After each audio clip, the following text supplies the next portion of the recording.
First and foremost, thank you all for being here. My name is Sarah Liebrand. I work in education technology as a customer service and retention specialist for students ranging ages really from 18 to 74. So we are here to help you today, learn a little bit more about digital readiness. Last week you went over digital operations with Jess and touched a little bit on digital readiness. So today, what are we going to talk about and why? So through this presentation, you're going to hear a lot of what I just said. Why? Really start to question why you need to be digitally ready and question, am I digitally ready? So today, through all of our EC volunteers, we're going to start to review it. So let's first talk about what is digital readiness. So digital readiness is the process of using digital technologies to create new or modify existing business processes, culture, customer experience to meet changing business and market requirements. That's a lot, right? So let's break it down. Today, we're going to talk more about, finding new customers, increasing revenue. And we're also going to talk about leveraging tech, the large, how large companies do it as well. So like I said before, go back to that why. Why am I going through digital readiness? Is my business ready? Why should I be looking at this? Today, we're going to go through a roadmap. Today, we're going to talk about SEO, which is your search engine optimization. So this is why we use it and how we use it and how to make it work for you. And we're also going to go through web development, so how to maintain your website and your web presence, digital payments, so what it is and how does it work. There's a lot of digital payments out there. Even through this presentation, I learned of so many that I could be using as a customer. So we're going to talk about it. We're also going to talk about how to diversify your clientele online through digital payments. And we're going to end with cybersecurity, what it is and how do we use it, but most importantly, how do we protect ourselves? So to get started, we're going to go over SEO, the search engine optimization with Scotty. Thanks so much, Sarah. Hi, everybody. The things that we're talking through, this roadmap that we're going to walk you through, is kind of these different tools, as Sarah had mentioned. And what I was thinking about, Sarah, as you were talking about it, the idea of just making this as easy as possible and to start giving you the tools that some of the big players are out there using is really an important piece of what we do on the digital readiness team. What we care about is kind of our why statement is, why do they get to have all of the fun? How can we make sure that tools are easy for you as a small business owner? So there's this concept of search engine optimization, the SEO, that I want to talk through. In the first times that I started to get used to this years ago, it was so hard for me to kind of step into, and it was difficult, and I never really wanted to do it. However, as you get a coach, as you get somebody that helps eases you into this, it's actually fairly easy, and it provides a new tool in your toolbox that'll really help you out. So getting into this, Maisie, I think, are you the one pushing moving us through? So yeah, thank you. You can build this slide. So kind of like, the why is it important for us and what is it? The SEO, the what is, it's a search engine optimization. Why is it important? Because it's going to help bring more business to you through these search engines and people searching for maybe your business without knowing who you are and try to get them to you, get them funneled to you. So you can build this slide out a little bit more. So it's this crazy acronym, the search engine optimization. So kind of a story. I want you to meet Linda. Linda is somebody that you don't know. She's somebody that is looking for coffee and a place to grab coffee in Pueblo, Colorado. So let's imagine that you own a coffee shop in Pueblo, Colorado, just as an example. I know that this is a group of people that do a lot of business with the childcare industry, but just kind of play along with this one. How can Linda find your business if you happen to be a coffee shop in Pueblo? So if she searches on a coffee in Pueblo, Colorado, what do you think happens next? Kind of a question. Anybody want to jump in? Like, what do you think happens? All the coffee shops in Pueblo come up. Yeah, 100% yes, but now let's build this out just a little bit more. That's 100% like huge thumbs up. So thank you. By the way, who was that? Hi, Michelle.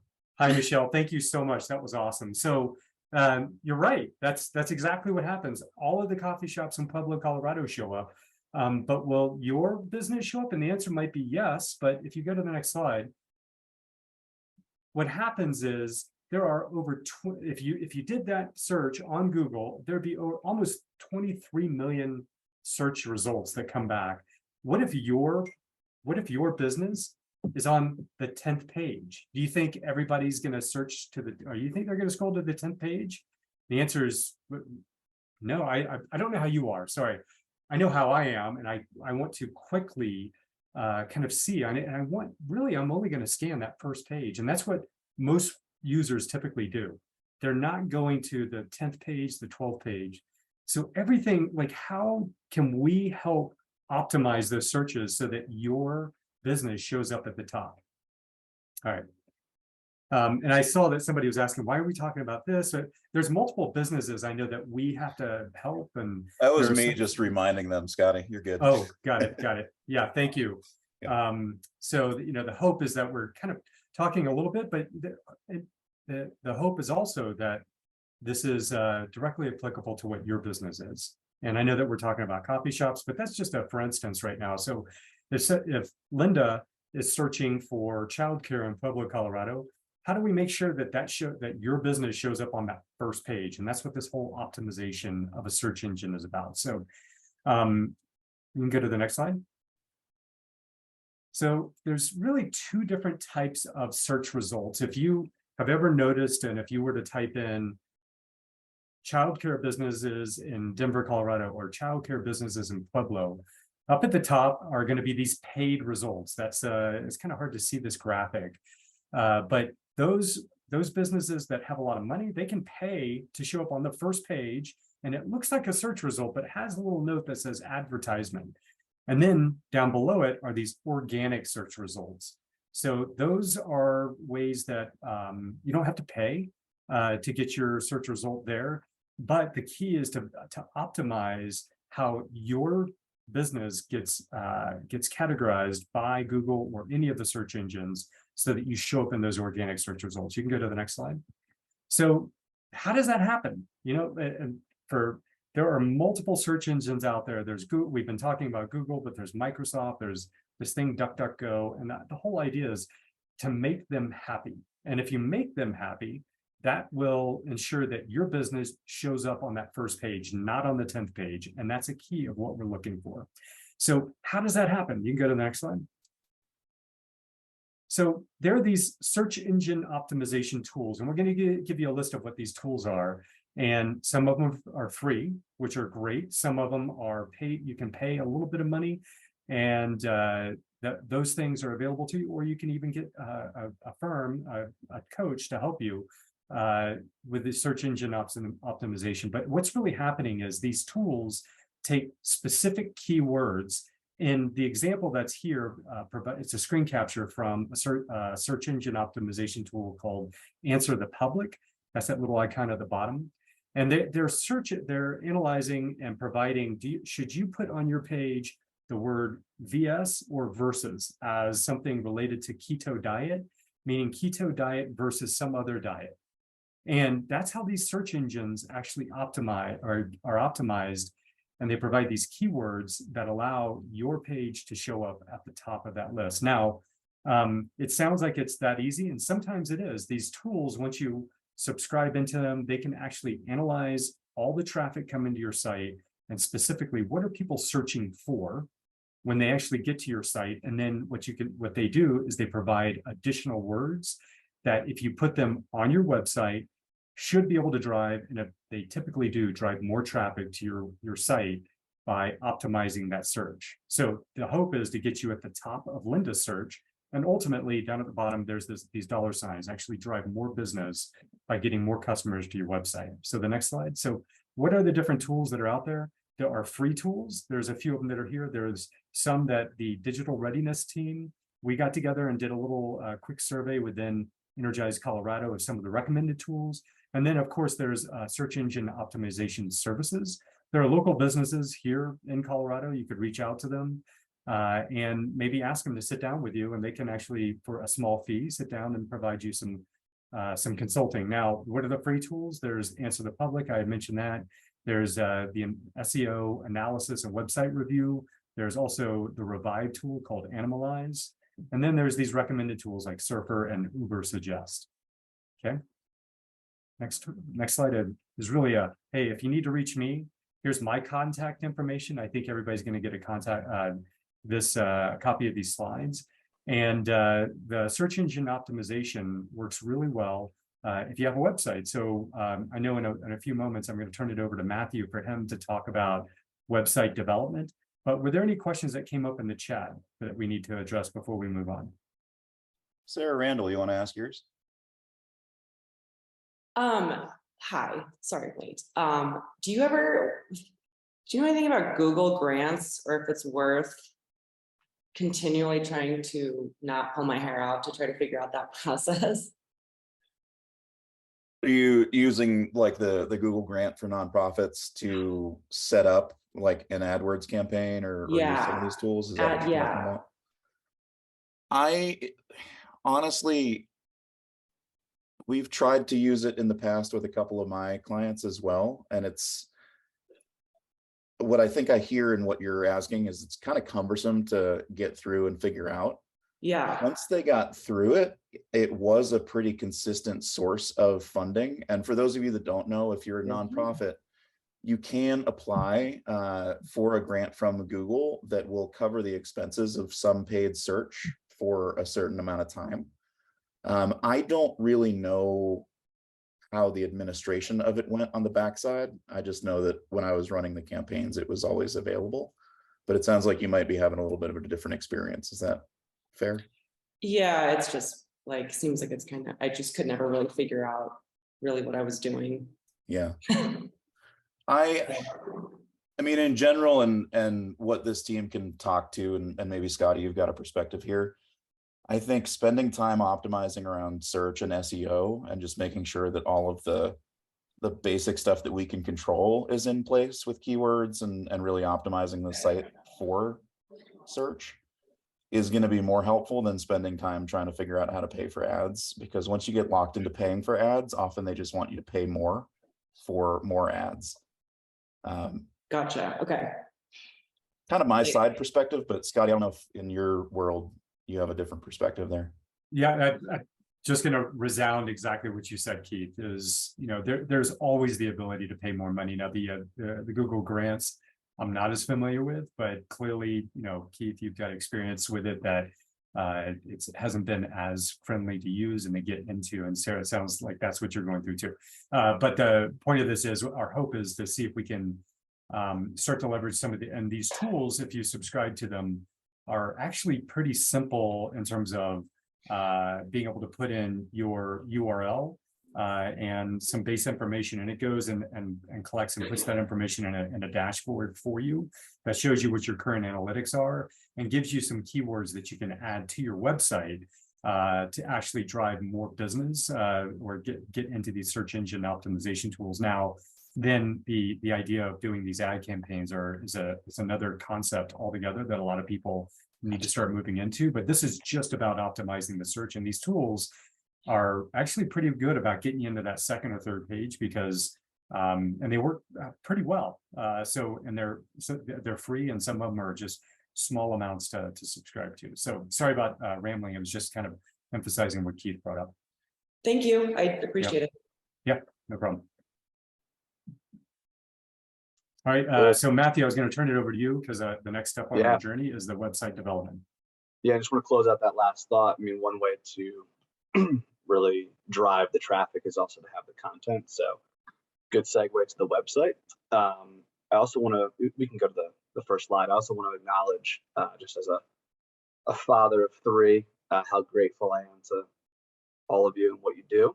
And having come to Colorado about a year and a half ago, I remember being in my old, I used to live on the East Coast and doing the Google dance and trying to navigate all the childcare options for us. And I will say that the web presence, at least for someone of my demographic, and I'm relatively tech savvy, like it was a very big deal. And I can talk about some specifics as we go through this. So I'll cover some web development. Feel free to butt in with questions. You can go to the next slide. So some of this I think is kind of obvious, but I wanted to state it just for not making assumptions. We're categorizing childcare as small businesses, obviously. And a stat that I found pretty astounding was that only 68% of small businesses had established websites as of 2021, which is kind of crazy, given how much is digital right now. And we'll talk about digital payments, but when I think about schools, enrollment, launching different programs, depending on what age group, diversifying your offerings for the summer or winter months, yada, yada, yada. There's just a lot of capabilities that you can offer. And not sure where your web presence is, but just pretty shocking the opportunity there. Secondly, I put customer here, but obviously for childcare, that's a little different than showing up to a bakery or something. But I would argue, as a parent, especially, and have been friends with other parents, childcare and especially here in Colorado, there's a lot more choices than maybe 25 years ago. So that web presence is the entree, right? It's the way that people are associating your brand for childcare. And what's more important than your kid and your education? So having a good web presence is a really good kind of first impression. And if you're not available or not searchable, or it's clunky or doesn't really make sense for the user, that's going to be an automatic, strike. I'm sure you all have experiences with that. And then lastly, websites, again, something you probably already know. I can share some examples, but can really help automate process. Maybe this collecting tuition, right? Maybe it's instead of collecting checks or cash or whatever, you can do this through your site. Maybe it's email lists and you want to remind people to bring hats and scarves and all this stuff for winter, whatever it might be. A lot of capabilities that exist that can be automated and save you the time of writing emails and referencing people's addresses and all sorts of good capabilities. So hopefully that makes sense. Does this resonate with you all so far on the why? Okay, cool. Let's jump into the specifics. So I try to keep this pretty basic, but hey, what should I consider? Like, what are my considerations when I'm either building a website if I don't have one, or if I have an existing website, how would I assess? Is it good, right? So I think these are really the three main areas: accessibility, functionality, and user experience. We'll do a little deep dive into each one. Go to the next. So accessibility. Some of these words might not make sense. I'll try to make this as just simple as possible, but quick question, like, do you all do most of your browsing on phones, tablets, computers, desktops? Like, what do you all use typically? Yellow pages. Yellow pages. Computer. Whoever presents on security is going to like that answer. Gotten a lot of phones in the chat, Matthew. Cool. So phones, beautiful. So point is, omnichannel in 2022 and beyond is a really big deal. I don't know if you all have ever looked on a website on your computer and then you forgot about something, so you try to pull it up on your phone and it's like the formatting's all jacked up and you can't read half the things. So we need to make sure that it's accessible in the sense that it works on all the devices. The other question is it usable for people in your target audience? So that could be demographic based, age, it could be geography. For example, if you were going to do an online school, I'm just making this up, is this something that could be easily searchable in different places? Is the terminology the same, right? Like, my daughter has some Medicaid benefits given a special need, and the terminology in Colorado is different than what it was in Pennsylvania. That's just a quick example. So when I came out here and I started searching for stuff, I couldn't find anything. I'm like, what the hell's going on? Colorado stinks. And then I was looking for the wrong word. So this goes back to Scotty's SEO. Continuing with this accessibility, like, can people with disabilities or limitations use it? What if people have slow internet access? Is there graphics that are weighing down the loading time and they can't even see the admissions page? Like, these are all different considerations. And then last but not least, does it need to be multilingual? A lot of excuse me, a lot of different, a lot of good diversity, a lot of different languages, and you want to be able to cater, depending on your school, to relevant students and parents. So let's hit the next. Is this making sense from an accessibility standpoint? Okay. It is. I just have a question. How would you do the multi-language? Like, Yeah, so I'll provide some recommendations a little bit later in this presentation, but when you start to dive into the different template services that are out there, you can actually buy that as a feature. It's really cool. So they'll do Google Translate. A lot of it's not manual, it's through like a translation tool. And all the person has to do on the website, like let's say you build it in English, and you know, sometimes there's a little flag in the top right. You guys ever seen that? And you can click, I don't know what the flag is for Spanish or, you know, whatever French, Russian, and you just click the little flag and the whole website automatically translates. It's really snazzy, and it's quite frankly pretty cheap. So good question. Any other questions on the accessibility? Okay. Again, functionality, you all probably, this is one of these things that's like obvious because we all use websites every day. But then when I built my first website for my business, I was like, shit, like, what do I put on here? You know, it's like, it takes some soul searching. So, Well, and Matthew, what I think is really interesting is we use websites that include these things that you're going to run through every day, but often they're not found on childcare providers' sites. for sure. So there might be some interesting tie-ins here that you all could think about adding just to boost some productivity. So I'm going to jump to one because this happened today, and I'm not lying. I can pull up my phone. I can show you all my email if you don't believe me. So I'm on a website today of a school because I'm likely switching my oldest daughter's school. And our neighbor goes to this other school. And today I go on the website and there was a form to book a tour. And I'm jumping with joy. I'm like, this is great. I don't have to leave a voicemail. I don't have to email anybody. I can just click a form, fill out a few things, and I'm going to be scheduled for a tour. And I was thinking about this tonight. I'm like, man, what a great function. So that would be an example, first of all. Well, guess what? The form didn't work on the website. So I called and left a voicemail. On the voicemail, they tell me they don't check voicemail and that I have to email. And I'm pissed. Like, I'm flustered. And in my head, I'm like, what kind of user experience is this? What kind of functionality is this? I'm not sending my kid here, you know, and that's just, I probably will, but this is just like the life of, you know, a parent. So that would be an example of something that's functional, is online scheduling. Another one is, you know, what content can I access? So maybe I'm just kind of shooting the breeze here. Maybe I have a kid in first grade and there's a private thing that I can log into and I can see what the pictures and what the curriculum is and all that good stuff. Maybe your school uses, if you're advanced, some of those apps like Seesaw. I don't know if you all have heard of these apps where you can update your day-to-day and all that good stuff. Is that separate from your website? Does it integrate with your website? Like, these are functionalities that we want to really investigate, because as a parent, we don't really want 4 or 5 different apps. We want 4 or 5 different links. Are you going to make me pay through the website for tuition? Like, these are all really important things that are considerations for your customer. Now, from a business owner perspective, that's you all. And Keith, did they do a marketing and CRM? A little bit on CRM last week, not much into the marketing side. That's in a few weeks. Okay.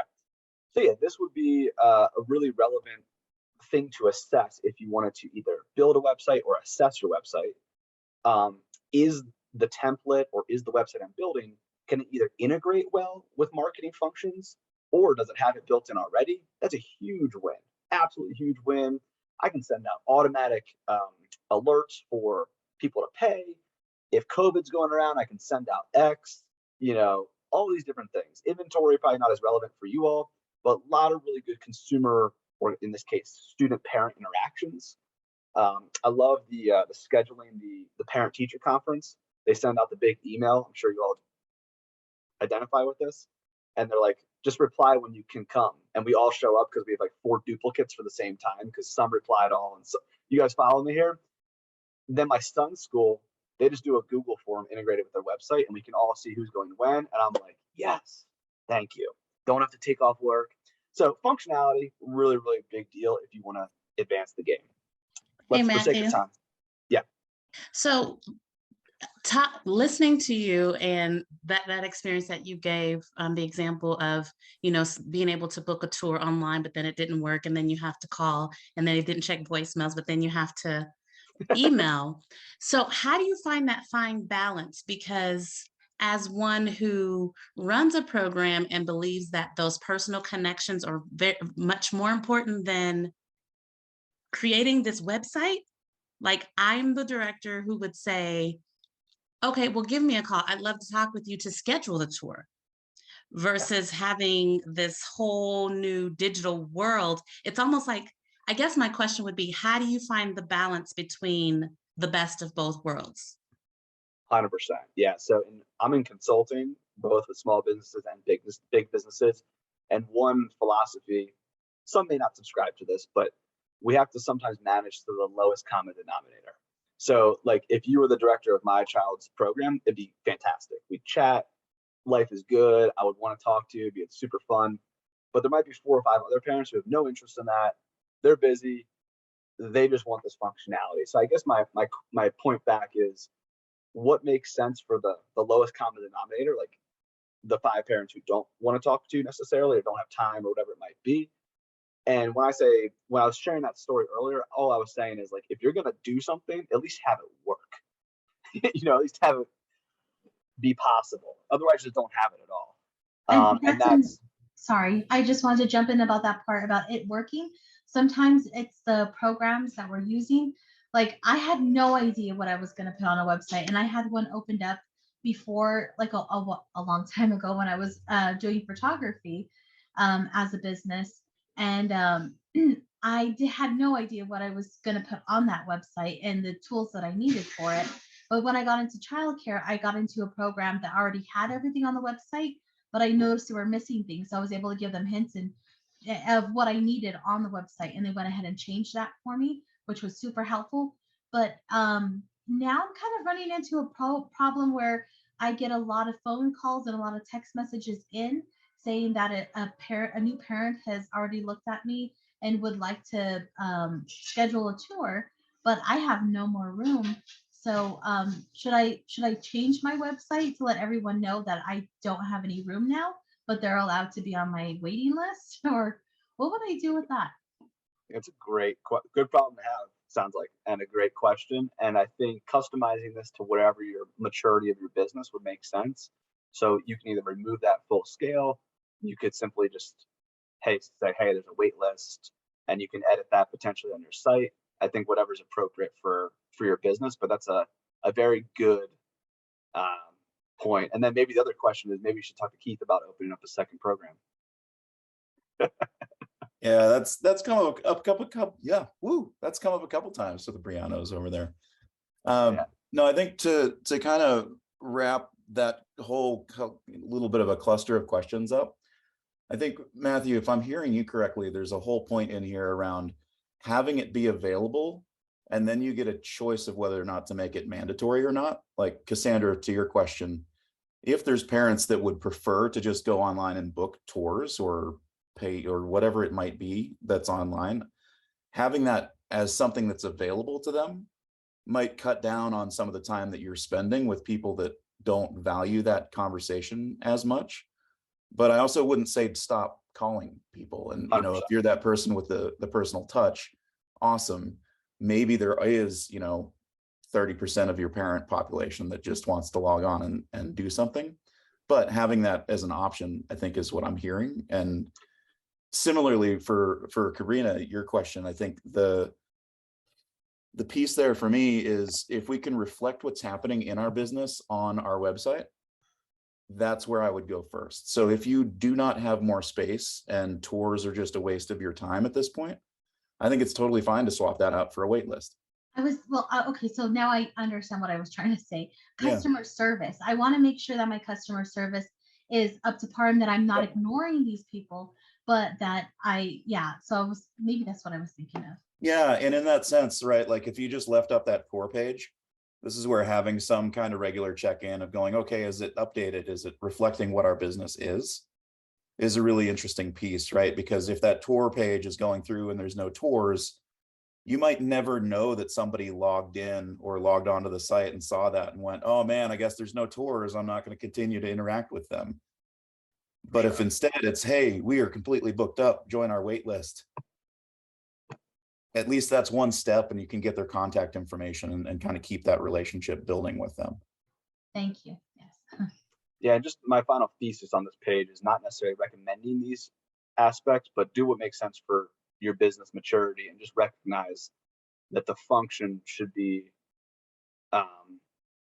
there's a lot of advanced capabilities that exist beyond just having a placeholder on the internet. That's more what I'm saying. Like, there's a lot of ways to interact with people that might be different than what you had in the past.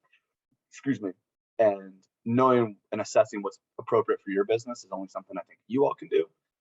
But very advanced functionality exists now for pretty good pricing, and a lot of customization, which I'll get into in a sec. And if you have questions about what that is, ask me. Yeah. Because I lived in this world too, and you got me for the next 2 months. Even better. All right, let's hit the last page, and then I'll get out of you all's hair. So this one, I don't know how much, I don't want to beat this one too deep, but the user experience was kind of what I was saying before. It's, in some cases, this might be the first impression with a potential student or parent. In some cases, it could be the ongoing and retention with that student. And I'll give you an example. We send our kids to a school, or our one kid to a school in Boulder who doesn't have a complex website. I probably should have put it on here. But highly functional, very clean, very intuitive. And then conversely, we have another child who has like 5 different sites, different apps. The user experience is kind of clunky. And, you know, if I sat down at my desk and I had my notes with all my passwords and stuff, it'd be fine. But you all know, like, parenting, it's not that simple. So I think just, do you want the experience of the site, the app, whatever you have, to align with your business? Do you not care? Is it aligned with your brand? One silly thing, like, do you have a colorful school? Okay, don't have a black and white website. Do you have, are you multilingual? Cool. Is there Spanish and French on the banner? Like, these are things that identify the website and connect it back to the business. So I put these two, they're kind of stupid examples, but I wanted to kind of prove my point here. Like, you can see on this Verizon, I don't know if you all can see, it's pretty obvious what they do, right? It's like in your face, here's the phone. You'll notice at the top, there's really not a ton of things to click on. It's like shop and support. And like, if you have an account, sign in. But generally speaking, it's a pretty basic site. It's clean. It's basically dark with this like protruding phone coming at you. Like, that really aligns with Verizon and the experience they want you to have as this like easy process to buy a phone. Flip side, you got like Chipotle here, which I love. I don't know if you all do. Chipotle is kind of like, boom, here's our steak. But also, we're more than just food. We have values. We're like a humane company, and we have a rewards program. Oh, do you want catering? Like, they got a lot going on there in terms of functionality and buttons to click. You follow me how this is kind of different? Even though they look clean, their functionality is a lot different and the brand is a lot different. So you can see very clearly that Chipotle is really trying to shift out of just pure order lunch into more of a consumer-centric business on this website. Make sense? And just to roll back on a question in chat, how do we keep websites from looking too corporate? I think that might be a deeper discussion we can probably have offline, just for sake of time, if that's cool. Is that totally fine? And I can also pick this up with the rest of the team too. Cool. All right, I'm gonna finish my part here. Any questions on the experience though? Cabrina, I saw you come off mute real quick. Yeah, I just wanted to know, is there like a part to where it would be able to switch it from English to Spanish for the user on a website? Absolutely, yes. So we could actually like make that part of our website to where they're able to click on a button and it switches it from English to Spanish. Okay. Absolutely. And actually, while we're here, Dave Finley, because I know you run a multilingual program, have you done any multilingual web development over there on your end?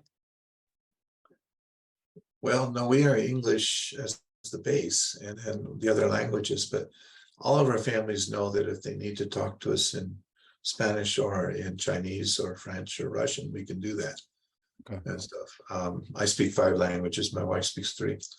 So we can pretty well talk to them however we wish. If I could add something just real quick, because I was listening, I got in late, sorry about that. I had a situation with a student I had to take care of. Anyway, one of the biggest things we did on our website was, and we didn't do it before, is we put on one of the areas, place for them to go in and request more information, just a small little piece.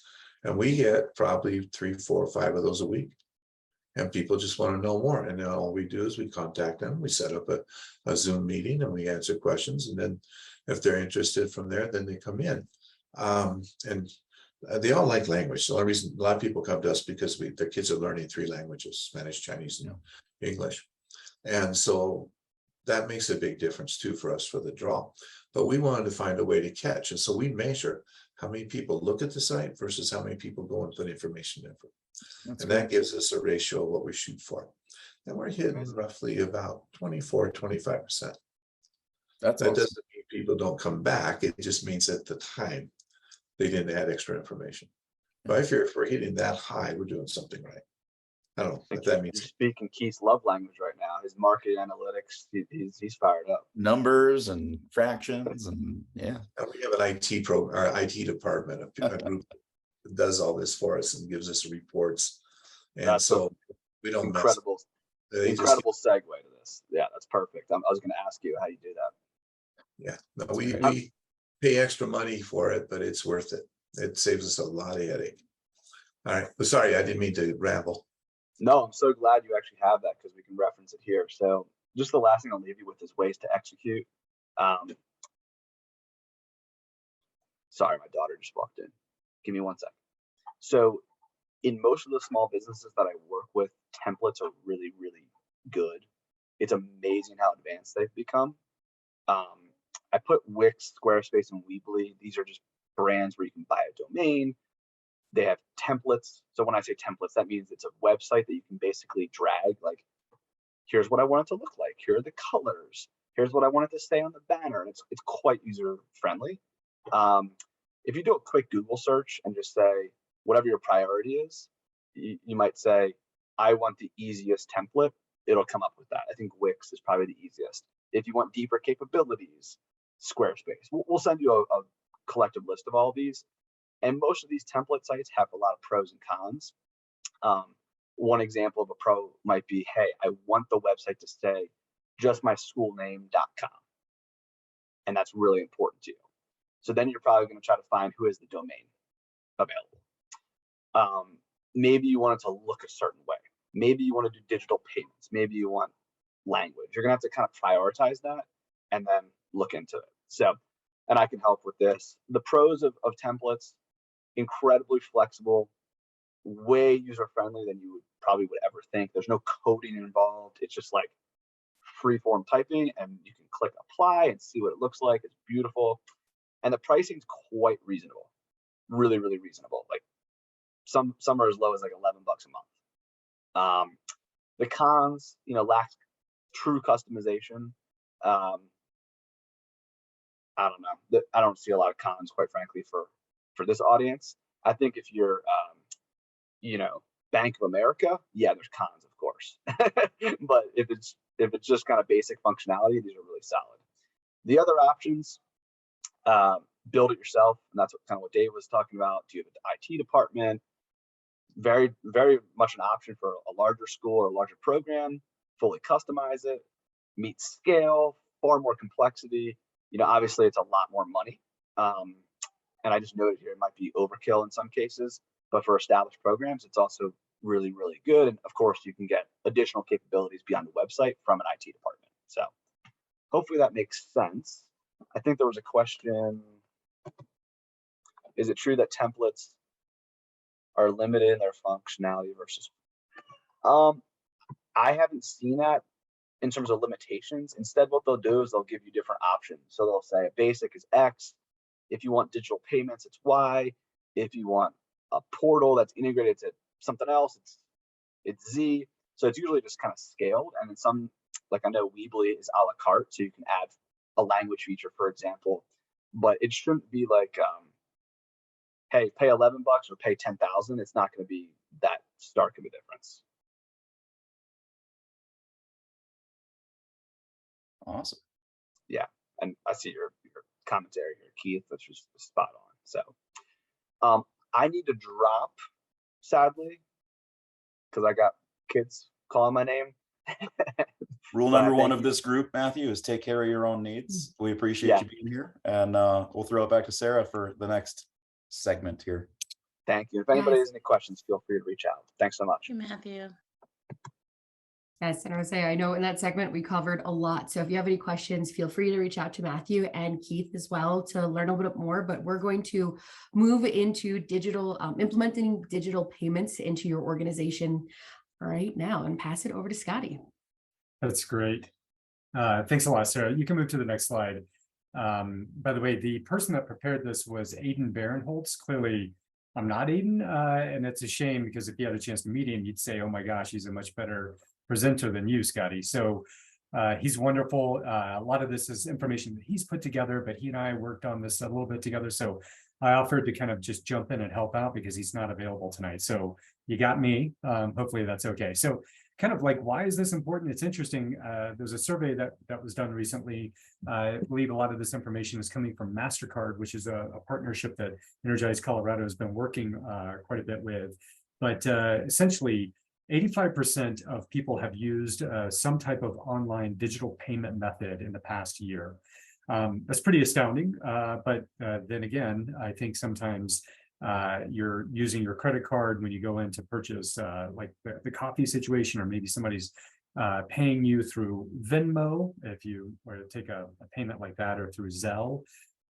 So it shouldn't be too astounding, but to me, that's a pretty powerful thing. And then the next one, that 35% have indicated that they're not using cash as much. So they're using digital payments more often, and they're carrying less cash. So, and that the cash is also checks, people writing checks and getting those is really interesting. So you can move to the next slide. Why should you care? It's about expanding the opportunities for your customers, and the idea that these transactions can happen much more quickly. It's a better experience for the people that you're trying to serve, but also this last piece is it provides an audit trail. You've got, hey, did Scotty pay me? Yes or no? You've got it. You got the ability to audit that. So as I'm moving through this, Keith, I think you're kind of monitoring the chat. Feel free to interrupt me, but we'll definitely hit all of the questions as we move through this if I'm not touching on them. But I got one, and I'm going to save it until a little bit later. Sounds great. Yep. Thanks, Keith. So I was sharing this story with the team last when we got together last week. Our group getting ready to meet all of you. So in addition to the volunteer work I do with Energize Colorado, I also volunteer as the treasurer for my daughter's volleyball club. And so she loves volleyball. She's not a competitive tap dancer, but that was for you, Cassandra.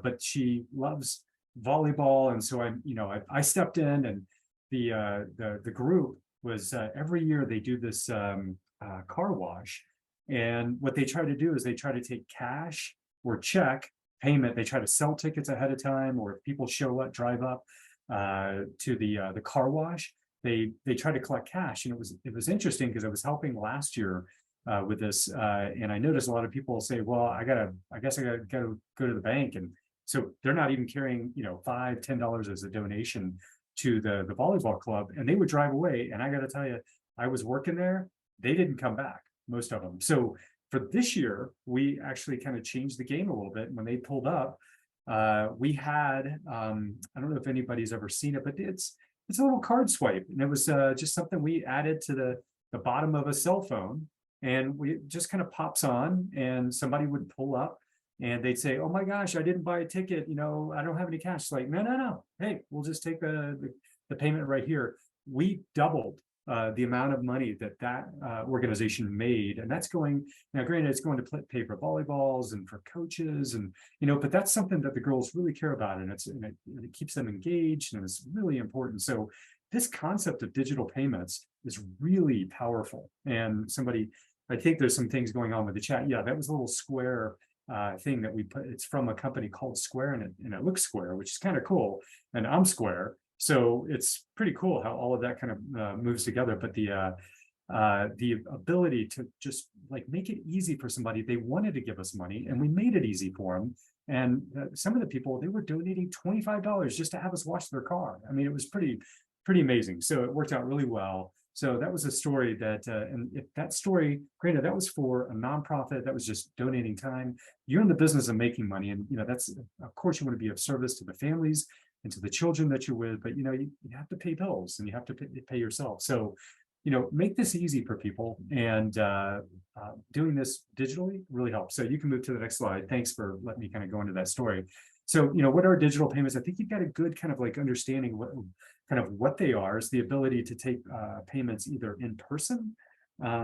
There's the idea of like it being contactless, and sometimes it's a card swipe, or you can do it online through and a lot of these services work both ways. So Square is one of those that we've talked about, that they can take an in-person kind of card swipe, or sometimes it's contactless, or they can do it online. You can go to the next slide, kind of just highlights visually the idea of doing this in person. This is a MasterCard digital insights, or digital doors, is one of the tools that they have. And one of the things that we recommend is MasterCard digital doors, and we'll have a link for folks. It gives you a tool set of how to take payments in person. You can see there's the ability to search, not search, but pay contactless. And on the right hand side is, the ability to just click, yep, I want to purchase that item. And it could be, I want to pay my tuition online, and the ability to do that through a payment gateway. So next slide. Thanks a lot, Sarah. So kind of where can you go? I've mentioned MasterCard as one of these. I had mentioned Square, the ability to do this either in person or online. And the other is this concept of Lightspeed. So one of the things to be aware of is the way that these companies make their money is it's a percentage per transaction. So sometimes these percentages can be 3.5% of the overall price. So there's a fee that is collected from MasterCard or from Square, and they kind of take that off the top. So the example is when somebody was donating their $10 to us, there was already, because we were listed as a nonprofit, which is really neat because Square has a specific way to do this, but as a nonprofit, they weren't taking 3.5%, they were taking lower than that, but the amount of money that went into our account wasn't $10. And it kind of stinks, but it's the ability to do things more quickly. By the way, it's much more secure rather than taking cash. And what's interesting, I'll share with you, is sometimes in these car wash situations, when we thought we had made $1,000, we actually walked away with $950, and we're not sure where the $50 went. So the ability, sometimes they call that cash shrinkage, and it's kind of a funny concept, but people are honest, but sometimes the bills like fly away in the wind. I don't know, but the idea is if you're taking digital payments, sometimes it's worth paying a little bit of extra money on that percentage per transaction to make sure that that money goes directly into a bank account. So just be aware that you will have fees that are associated with this, and what you think you're charging, say a tuition, say it's $100, there's going to be really what ends up in your account is going to be between that percent. They're going to take that off the top. So you're going to end up with close to $96.50 if I got my math right. So question on that, Scott. Yeah.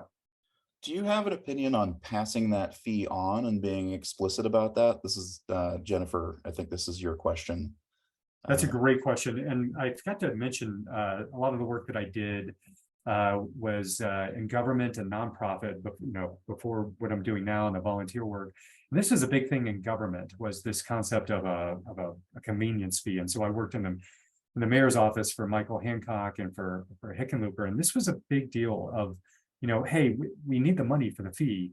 So actually what we ended up doing was just raising the amount by a certain amount, dollar figure, to make sure that we were covering our bills. And so essentially we were passing that cost on, but we didn't want to call out a specific like convenience fee or a line item to other people. We essentially just, instead of charging $10, we would charge something like $13 or $15 in order to kind of capture that convenience fee. And we knew that was the cost of doing business. Is that helpful?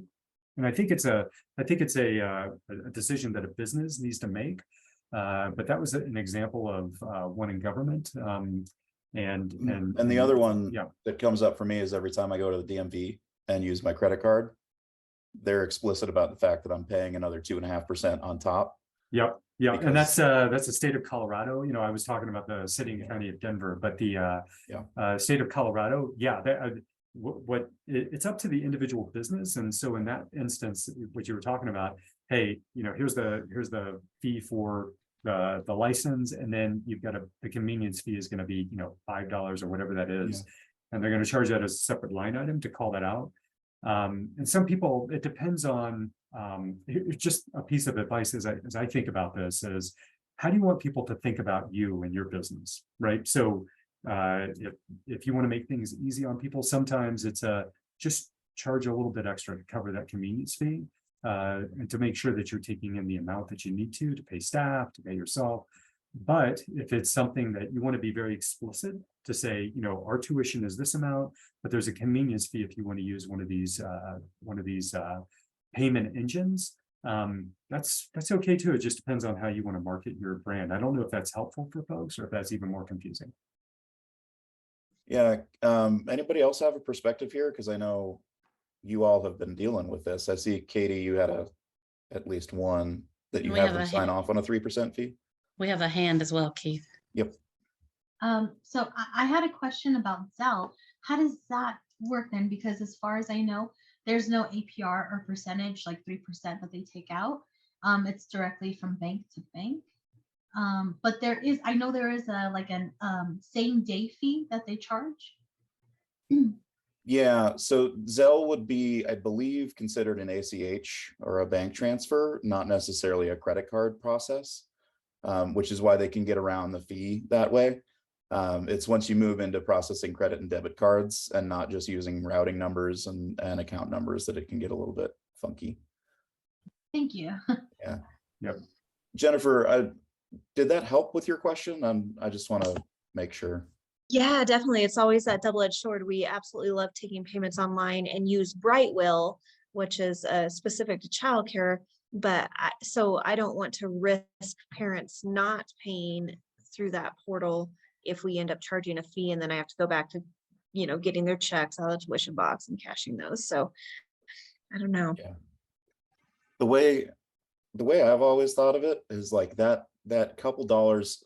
Well, you could think of it in a couple different ways. Like Scotty mentioned, maybe you could increase your rate to cover that fee, which then puts you into a kind of a weird moment where maybe your nice round number for tuition went away, which is a little bit goofy sometimes. You could explicitly state it like the DMV does, which I sit there every time and I'm like, I don't have a check. I'm not going to bring cash in. I'll pay the 2.5% or whatever it is. Or you can have that come out as a cut from your profit.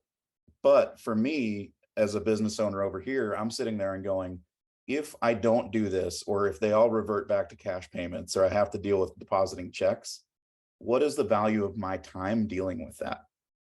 And is that worth the 2.5% that I might be losing just to have it happen all automatically? I don't know. There's a bunch of different considerations there. I love Katie's response of, hey, when you sign up, you just know that if you pay online or you pay with credit card, there's a 3% fee that gets added. Be an interesting thing to play with. And Katie, I don't know if you're available to speak more to that, but just curious what came up for you around that. It was just getting really high. We use ProCare, so everything comes through that platform. And ACH is only like 33 cents a payment, but the credit cards were just astronomical. I could pay another teacher for that. Yeah. So we ended up passing the 3% on to parents. And I would say we honestly still gotta have 15, maybe 20 parents that still insist on paying by credit cards, even though they're still getting the 3% fee. They like the rewards on their credit cards back. We have a ton of families in our neighborhood area who pay their tuition religiously on a Disney Visa and use it to go on their vacations. Yeah, that's a great point. I pay my rent every month on a credit card for points. Right? Yeah, I do the same thing. So it depends on what's most important to them. Yeah. But, when we're looking at the fees associated with, $400 a week for infant care, that gets high when I'm paying all of those. And we have a tight enough budget in childcare as is. Yeah, I think if knowing this group and knowing the childcare world a little bit, I would say if you are incurring fees doing that kind of stuff, if you can effectively pass it on to your parents, I would do that. Whether it is increasing everything by $10 and just letting it sit there, or being explicit about the fees, it makes me nervous when I'm seeing like $2,200 a month in fees that are coming out of your bottom line. Well, and we didn't want to increase it as a whole school because I felt awkward about making families who were not paying by credit cards go through an increase and have to pay for other people's convenience. Yeah. So we just left it like that. And there's actually, because we use ProCare, a line item in ProCare where you can add that and it processes it as an additional credit card fee anytime they use a credit card, so we don't have to monitor it. Cool. That's great. There are some on that fact right there. There are some credit cards that are also like a bank, like Capital One. They'll send you what is it? Paper checks. And so they could fill out a check and then give it to you. Well, I go through Chase, so I could just snap a picture of it real quick and it goes directly into the account that I want it to go into. So that makes it super easy for me, but it also takes care of those fees that we have to deal with. That way they're not put onto us, they're put onto the person that's doing that. Awesome. Yeah. So this is a great conversation, but I also know we got a little bit on cybersecurity. I want to leave a little bit of room for that. So the person, like I mentioned earlier, Aiden's not able to be here with us tonight, but here's his contact information. My contact information was a part of the search engine optimization. So when you get a copy of these slides and the contact info, you can reach out to Aiden or to myself. We're both here. We'll be honored to answer any questions you have or go through any of the content. So I think the next step in our journey is the cybersecurity. So I was going to turn it over. Sarah, was that you or was that was that going to be Macy? From you, Scott. Okay. All right. Thank you. Thanks, Macy. Thank you. So similar to Scotty's situation, my name is Macy Wingerter. I'm the marketing and outreach manager for Energize Colorado. Craig Moss from the Cyber Readiness Institute was going to join us to talk about cybersecurity because that is his area of expertise, but he could not be here tonight. So I'm going to run through his information for you and we will get you information on the Cyber Readiness Institute. And then I will put my email in the chat so you can reach out to me as well if you have any questions. But does everyone who has their screen up or can do the reactions, do you want to raise your hand if you've ever had a cybersecurity threat? Anyone? Yeah, Keith. Okay. I'm not a small business owner, just my personal bank situation. My online banking got hacked actually 2 weeks ago. And the people transferred everything from my savings into my checking and then spent all the money out of my checking on my debit card account. Thankfully, my bank took care of everything. It all got taken care of, but they said, you haven't changed your password in 3 years. And I said, I know I should. I always know that I should do that, but it's one of those things that you have on your list and you never get around to.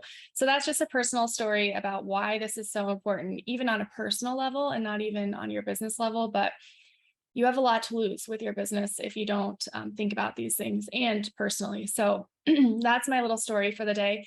Why is cybersecurity important? Besides that story I just told, more than 43% of cyber attacks are targeted at small businesses. So these hackers are not dumb. They know what they're doing, and they know that large corporations have a lot of protection and systems set up into their digital presence to protect them because they have thousands, millions of dollars to do that, whereas small businesses don't always have the resources to do that and may not think about it from day one. So they're smart in that way where they attack small businesses frequently.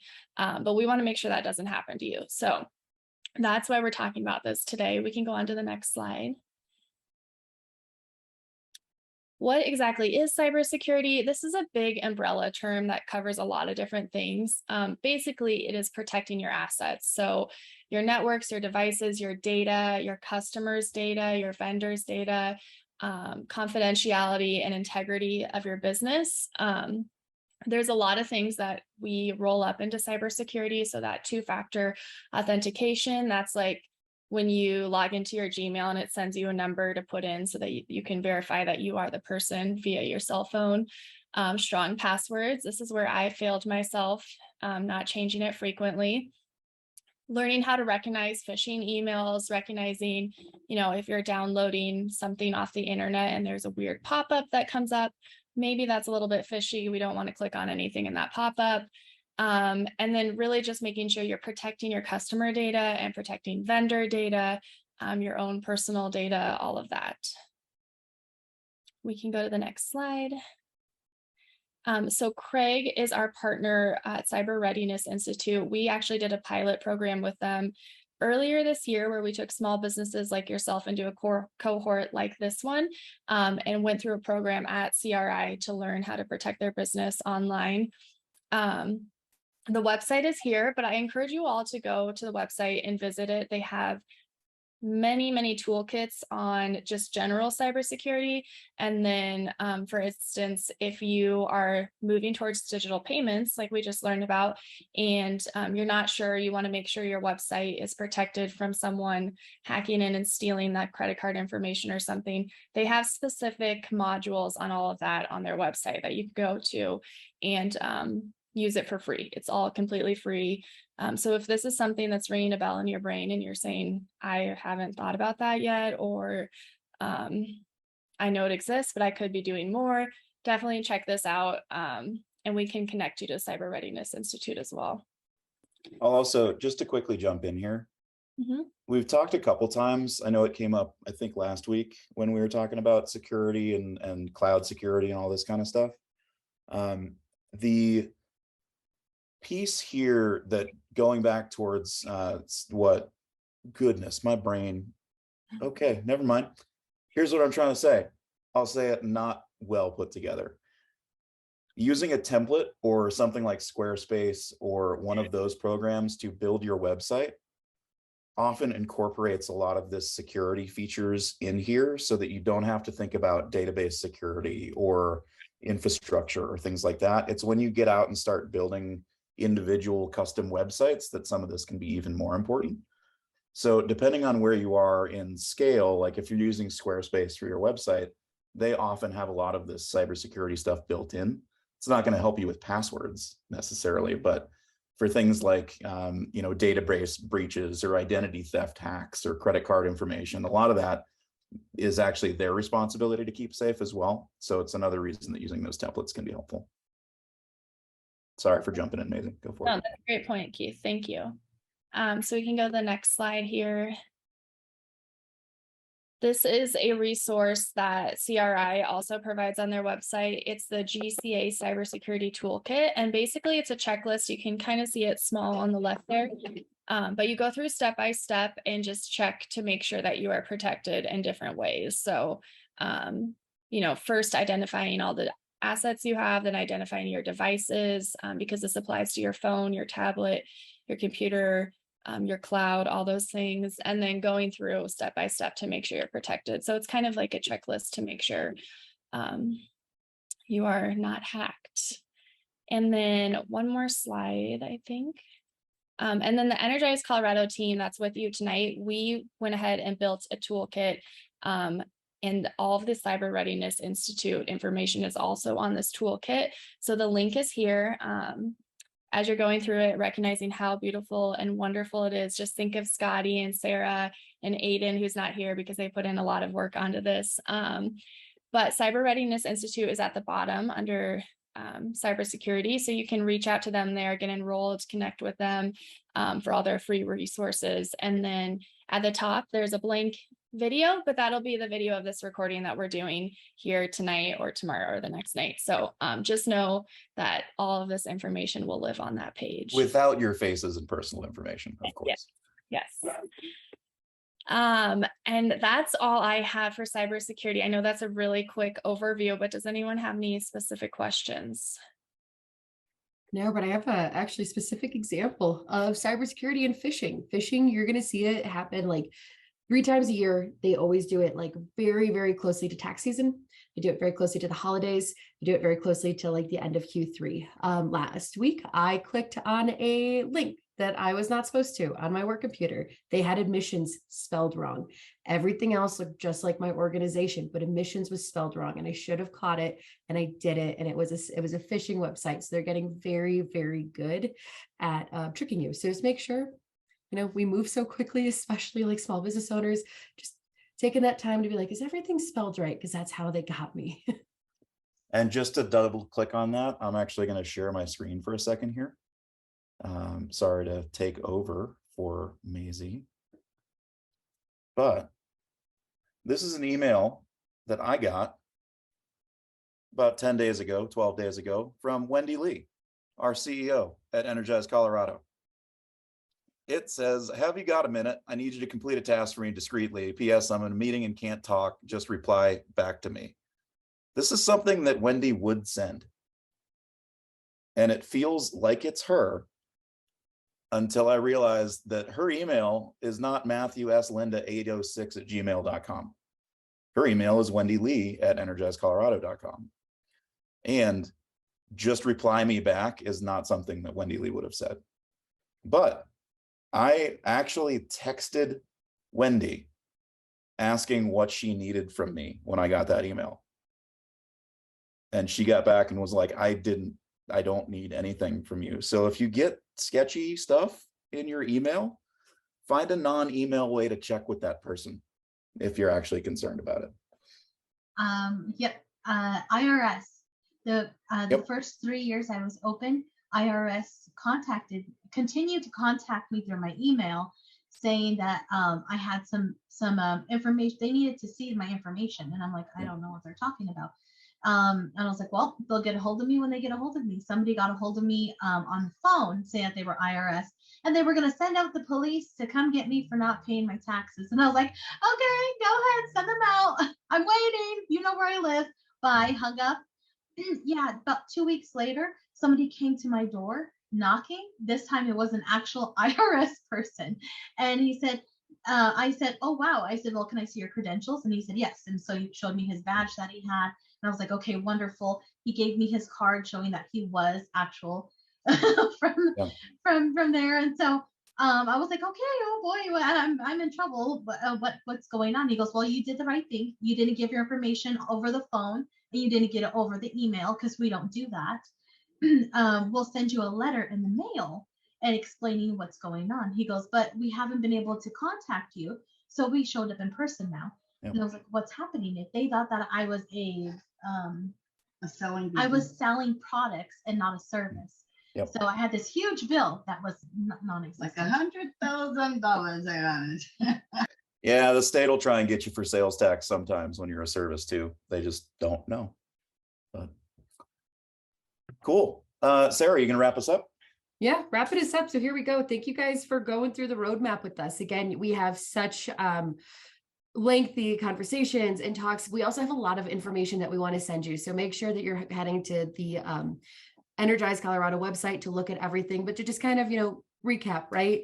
Technology for business and why we care, right? We talked about the why a lot today. So when you're going through, your evening tonight, just going through, okay, am I doing this? Am I not doing this? Why do I need to do this?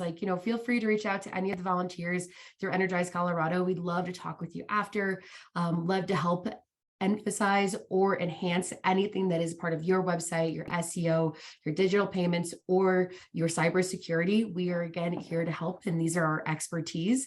And from there, I'm going to, kind of open back up the room. Does anyone have any questions?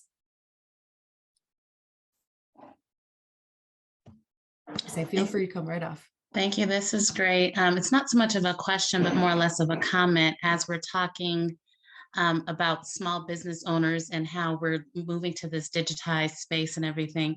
And just keeping in mind that your business is your business. So you want to protect it and you want to function and kind of think bigger. Although you may be small, you may be, whether you're operating as a family care provider in your home or you have, multiple centers, you want to kind of think bigger. And so thinking bigger is also that security piece and moving into that space of digitize, because that's the way of the world we're in, but still not forgetting that personal touch that is so important to families as we're building our programs and connecting with everyone and making those connections. So just kind of wanted to plant that seed and kind of put it in perspective as well from the childcare operations side of things. I'll also point out, to a point that Dave made in chat here about, throwing your privacy policy or other documents online. Your website doesn't just have to be for new customers or new families. You could put up, something Squarespace does, which is one of those template tools. You can create accounts. And obviously ELV and Brightwheel and others, they have account-based systems where you can log in and see a portal and all sorts of things. But you could also do it through the site itself so that if they want, they can log in and get a bunch of parent information. But it can be behind a paywall, or not a paywall, but behind a wall, so that it's not open to everybody. Or you could just have it be a passworded web page where if you don't know the password, you can't see the content. There's all sorts of fun you can have.